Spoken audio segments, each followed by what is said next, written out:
Bonjour à toutes et bonjour à tous, mettez votre casque et chaussez vos crampons. Voilà, on est à 13 jours du premier tour de la draft. Hier, on a fait une mock du premier tour avec les choix de 1 à 16. Il y avait des échanges. Donc si vous n'avez pas vu cette vidéo, allez la voir. Elle n'est pas très longue, ça dure 10 minutes. Et ensuite, vous pourrez enchaîner avec celle-là. Aujourd'hui, on fait les choix de 17 à 32. Comme vous l'avez remarqué hier, dans les 16 premiers choix, il y a un joueur qui manque, un joueur qui est toujours dans le top 15 de toutes les mock drafts, et là il n'y était pas.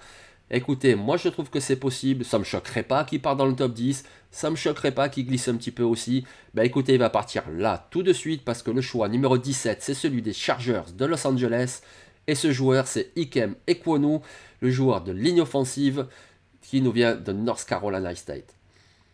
Les Chargers ont un besoin sur la ligne offensive, que ce soit en tackle droit ou que ce soit en guard. Ben écoutez, justement, Ikem Ekwonu, il jouait tackle en 2021, mais il a un gabarit qui pourrait lui permettre d'être un très bon guard, donc ils verront bien. De toute façon, ils auront un très bon joueur de ligne offensive, Ikem Ekwonu. Nous sommes désormais au choix numéro 18 et ce sont les Eagles de Philadelphie. Je vous le rappelle, dans la vidéo d'hier, ils avaient fait un trade pour monter en 10 et prendre le cornerback Derek Stingley. Là, avec le 18, ils vont en attaque pour essayer d'aider un petit peu Jalen Hurts s'ils prennent un receveur. C'est Treylon Burks de Arkansas. Treylon Burks, il est costaud, ça sera un parfait complément de Devonta Smith. Quelqu'un d'un peu moins fluide, mais quelqu'un qui sera vraiment leur receveur de possession. Et ensuite, ils tenteront de punir avec Devonta Smith. Du coup, ça ferait un bon duo complémentaire, sans parler du Titan Dallas Goedert. Ça pourrait donner quelque chose de très bien aux Eagles de Philadelphie. Nous sommes désormais au choix numéro 19 et ce sont les Saints de la Nouvelle-Orléans qui ont ce choix.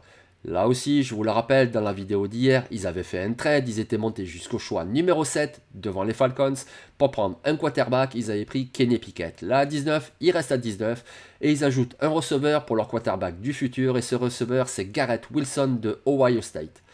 Garrett Wilson, c'est un joueur explosif qui court de bons tracés, qui sait faire pas mal de choses.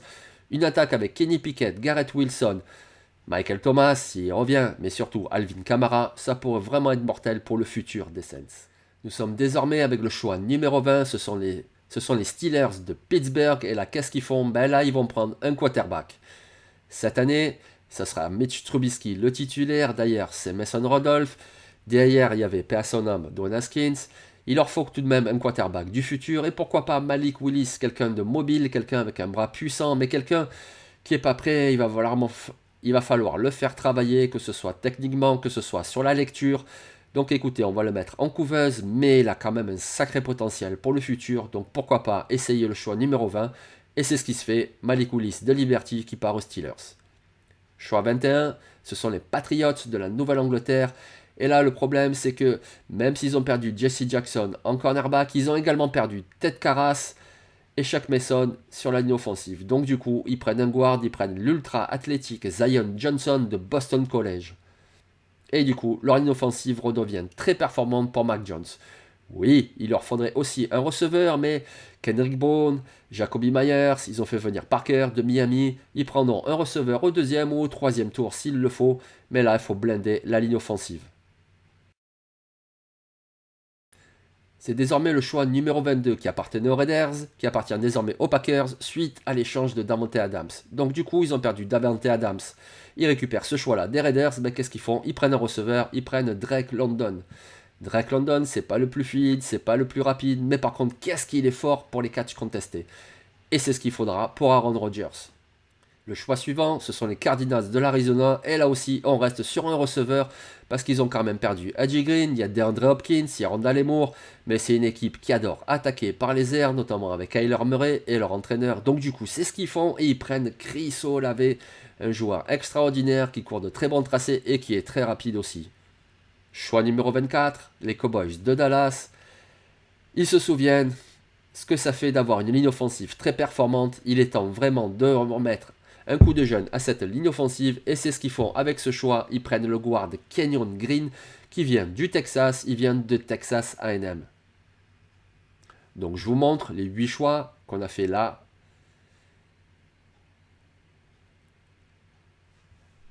Et on passe à la suite de ce premier tour. On arrive désormais au choix numéro 25, ce sont les Bills de Buffalo.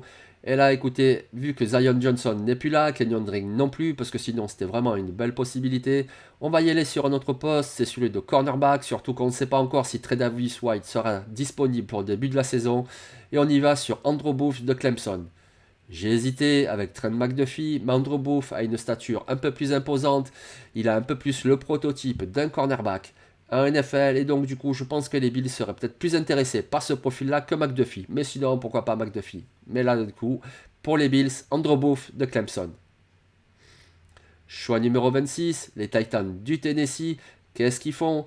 Écoutez, l'expérience Julio Jones n'a pas donné toute satisfaction, donc du coup on va prendre le Julio Jones du niveau FCS et c'est un receveur, c'est Christian Watson de North Dakota State. Pourquoi le Julio Jones du niveau FCS? Parce qu'il est grand, il est rapide, il est athlétique, il bloque très bien, tout comme Julio Jones. C'est vraiment un joueur excellent et je pense qu'au côté d'Edgy Brown, ça va faire vraiment des dégâts. Vous avez Derrick Henry qui court, vous avez Edgy Brown et Christian Watson pour réceptionner les ballons et ça peut faire vraiment mal.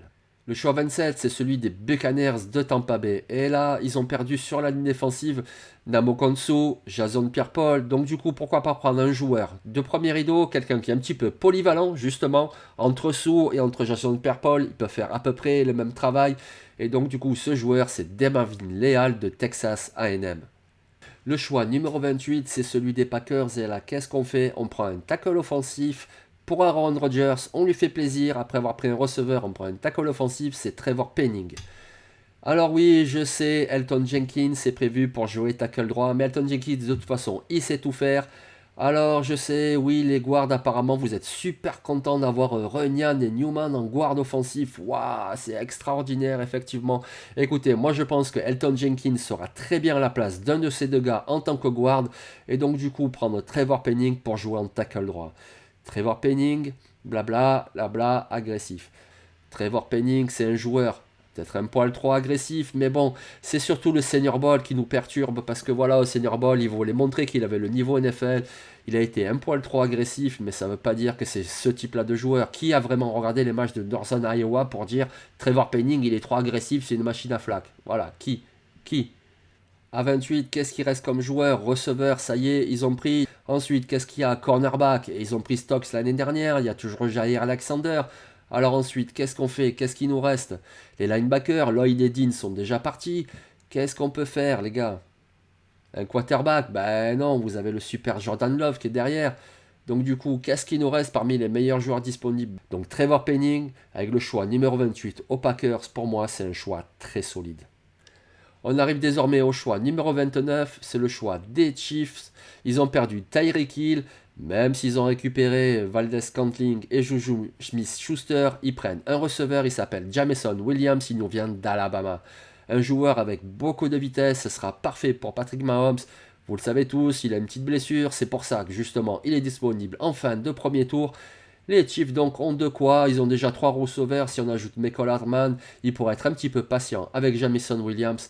Mais pour le futur, ça peut vraiment faire quelque chose de terrible. Le choix numéro 30, c'est toujours celui des Chiefs, sauf que, attendez, le téléphone sonne. Les Seahawks de Seattle qui ont deux choix au deuxième tour, le 40 et le 41. Ils en donnent un plus d'autres choix et ils remontent au premier tour. Et là, ils vont prendre un quarterback et c'est Desmond Ridder de Cincinnati.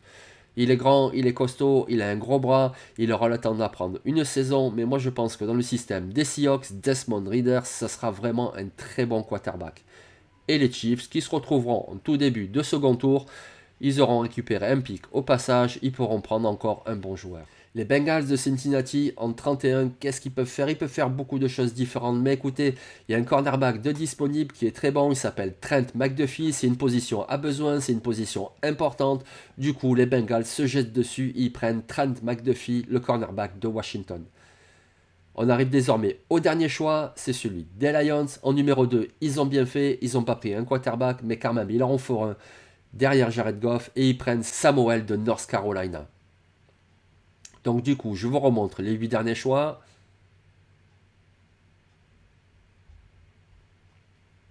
Je vous remontre toute la mock draft entre la vidéo d'hier et la vidéo d'aujourd'hui.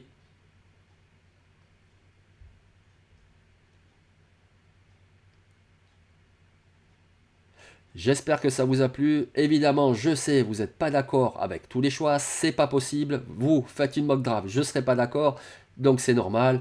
Dites-le, critiquez, c'est ça le jeu, il n'y a pas de souci. Écoutez, moi je suis super excité, on n'a même pas 15 jours de la vraie draft, donc c'est vraiment le top. Je vous souhaite à tous un très bon week-end. Allez, ciao.